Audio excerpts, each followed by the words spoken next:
Hello everyone, आज है 2 जनवरी और आज इस वीडियो में हम बात करने जा रहे हैं दो सरकारी कंपनियों के बारे में। पहली है भैया Bharat petroleum corporation limited BPCL और दूसरी है HPCL Hindustan petroleum corporation limited. दोनों ही सरकारी कंपनी है और दोनों का ही सेक्टर अगर आप देखो तो भैया ऑयल से जुड़ा हुआ है। वीडियो में हम डिस्कस करेंगे कि जिस प्राइस पे दोनों कंपनियां ट्रेड कर रही है क्या वो प्राइस खरीदारी के लिए अट्रैक्टिव है कि नहीं, और दोनों में से बेहतर कंपनी कौन सी है। वीडियो को शुरू करो उससे पहले अगर आपने अभी तक चैनल को सब्सक्राइब नहीं किया है तो प्लीज अभी इसे सब्सक्राइब कर लीजिए, क्योंकि आगे भी बहुत सारे वीडियोस हैं जो आपको काफी ज्यादा हेल्प करेंगे। तो शुरुआत करते हैं भारत पेट्रोलियम कॉर्पोरेशन के साथ। 333 रुपए का शेयर है। एक महीने में अगर आप देखो तो 1 से 1.5% की अभी भी गिरावट है। 350 से टूट गया था, ये 324 तक गया, वापस अभी तेजी दिखा रहा है पिछले 3 दिनों से। यहां पर एक साल में अगर आप देखोगे तो पिछले एक साल में जो 300 रुपए का रेंज है वहां पर एक अच्छा सपोर्ट हमें नजर आया है। जब भी वहां पर गया है बाउंस बैक आया है, लेकिन 350 के आसपास एक रेजिस्टेंस भी बैठा है। 2 बार वहां से ये टूटा भी है और जब भी 300 के आसपास गया है एक अच्छी रफ्तार भी पकड़ी है। 5 साल का ग्राफ देखो तो 31% की गिरावट है। 31% की गिरावट है यहाँ पर। और आप देख सकते हैं ये टूट गया था, और इससे पहले भी अगर हम देखें तो पिछले 5 सालों में भी अगर हम देखें तो 300 रुपए के आसपास ये सिर्फ 4 बार गया है, और जब भी वहां पर गया है बाउंस बैक आया है। और अगर आप चैनल को रेगुलर फॉलो करते हो तो मैंने पहले भी कहा था कि उस रेंज पर आपकी नजर होनी चाहिए, क्योंकि वहां पर खरीदारी के मौके हैं, वहां पर एक अच्छा सपोर्ट नजर भी आ रहा है। Bharat petroleum corporation large cap company है। 72,000 करोड़ से भी ज्यादा का इसका मार्केट कैप है। वॉल्यूम कम है, सिर्फ 22 लाख का ही इसका वॉल्यूम है, लेकिन कंपनी के रेवेन्यू और प्रॉफिट पर अगर हम नजर करें तो कंपनी का रेवेन्यू बहुत अच्छा है। 1,14,000 करोड़ से भी ज्यादा का इनका रेवेन्यू है, जो पिछले साल इसी क्वार्टर में 75,000 करोड़ के आसपास था। मतलब बहुत बड़ी तेजी आई है रेवेन्यू में। लेकिन दिक्कत कहां पर है? दिक्कत है प्रॉफिट्स में। प्रॉफिट जो पहले 3,000 करोड़ के हुआ करते थे क्वार्टरली, वो अब घट के 340 करोड़ का लॉस हो चुका है इनको। हालांकि मेरे हिसाब से सितंबर का 340 करोड़ का लॉट जो लॉस है वो कुछ भी अच्छा है, क्योंकि इससे पहले क्वार्टर में 6,000 करोड़ का लॉस हुआ था इन्हें।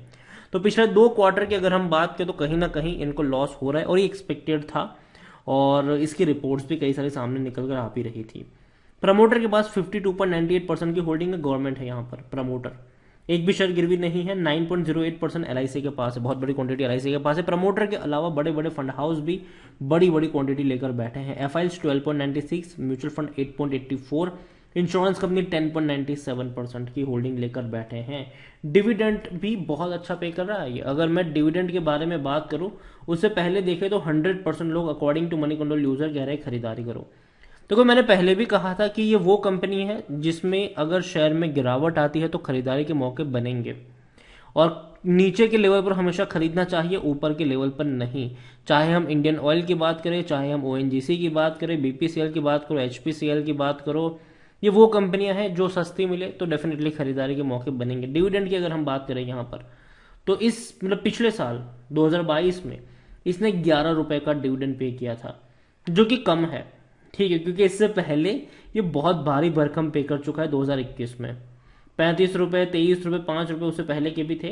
मतलब कंपनी भारी भरकम डिविडेंड भी पे करती है।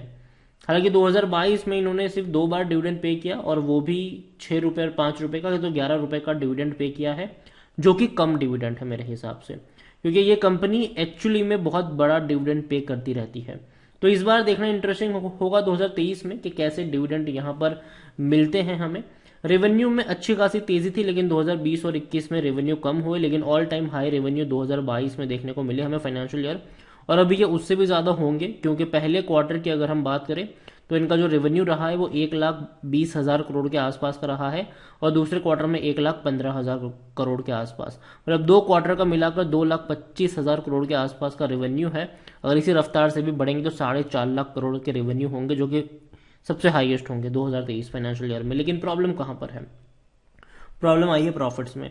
अब देखिए, इससे पहले प्रॉफिट टूट रहा था, कोविड में भी इनका प्रॉफिट कम ही हो गया था, लेकिन 22 में 17,600 करोड़, फिर सॉरी 21 में 17,600 करोड़, फिर 22 में 10,000 करोड़।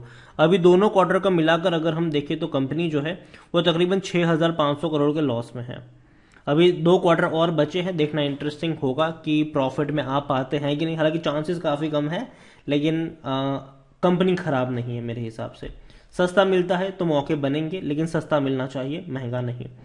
6 का पी है, सेक्टर पी 13 का है इसका, 65% एनालिस्ट भी कह रहे हैं खरीदारी करो, अच्छा प्रॉफिट भी कमा रही है कंपनी, और इवन अगर आप देखो तो ओवरबोर्ड जोन में भी नहीं है। शेयर होल्डिंग को लेकर हमने ऑलरेडी काफी कुछ डिस्कस कर लिया कि प्रमोटर बहुत बड़ी क्वांटिटी में यहाँ पर बैठे हैं और प्रमोटर यहाँ पर गवर्नमेंट ही है।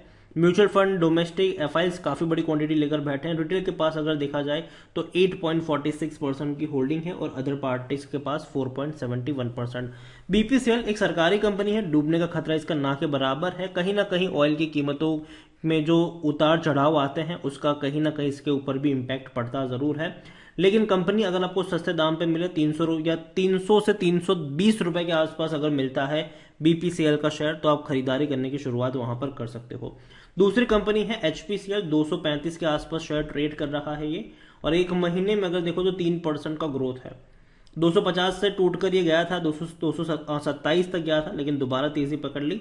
एक साल में अगर आप देखो तो पिछले एक साल में अभी भी 20% की गिरावट है। इस बीच जब भी ये शेयर 200 के आसपास गया है, बाउंस बैक आया है यहाँ पर। इवन अगर आप 5 साल का भी ग्राफ देख लो तो 5 साल के ग्राफ में भी यहाँ पर भी वैसा ही है, 200 रुपए के नीचे गया था ये, लेकिन जब भी गया एक अच्छा बाउंस बैक आया है।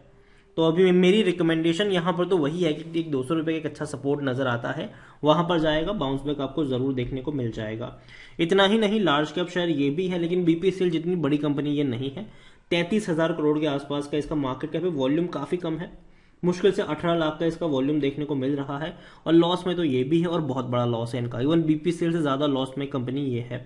पहले क्वार्टर में 8,500 करोड़ का लॉस हुआ फाइनेंशियल 2022 के और 2023 के, और दूसरे में अगर हम देखें तो 2,475 करोड़ का इनको लॉस हो चुका है।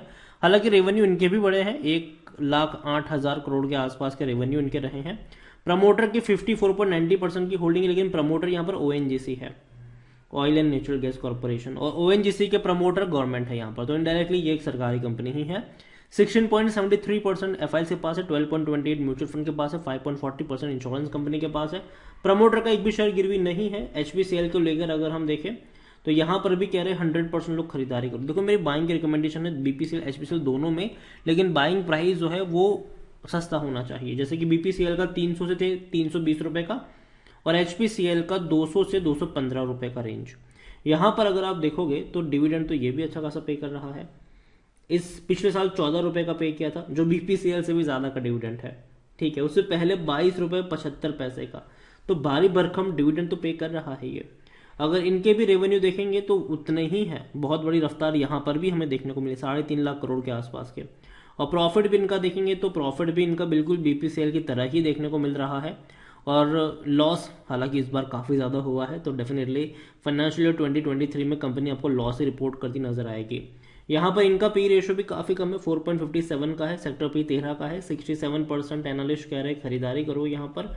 और अगर हम शेयर होल्डिंग के बारे में भी देखें तो बहुत बड़ी क्वांटिटी ऑफ जो प्रमोटर है वही लेकर बैठे हैं। म्यूचुअल फंड डोमेस्टिक एफआईएस के पास भी काफी अच्छी होल्डिंग है।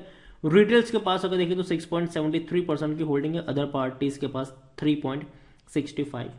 ओवरऑल दोनों को अगर मैं कंपेयर करूंगा तो भैया बीपीसीएल एक बड़े भाई की भूमिका पर है और एचपीसीएल है वो एक छोटे भाई की भूमिका में है, और दोनों ही कंपनी मेरे हिसाब से एक जैसी ही है।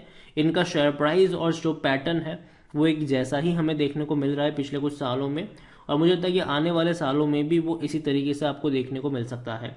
लेकिन खरीदारी के मौके इस प्राइस पे नहीं है, जैसे कि मैंने पहले ही कहा वीडियो में कि बीपीसीएल का शेयर अगर आपको 300 से 320 रुपए के बीच में मिले खरीदारी के मौके हैं। एचपीसीएल का शेयर आपको 200 से 220 रुपए के बीच में मिले खरीदारी के मौके हैं। तो प्राइस रेंज कहां पर आपको एंट्री लेनी है वो आपको पता होना चाहिए। हाई प्राइस पे कभी भी नहीं खरीदना चाहिए। वीडियो को यहीं पे एंड करूंगा, पसंद आया हो तो लाइक करो, शेयर करें। चैनल पर अगर पहली बार है तो प्लीज सब्सक्राइब करो। दोनों में से कौन सी कंपनी आपको पसंद है वो भी आप मुझे कमेंट में लिखकर बता सकते हैं। Thank you.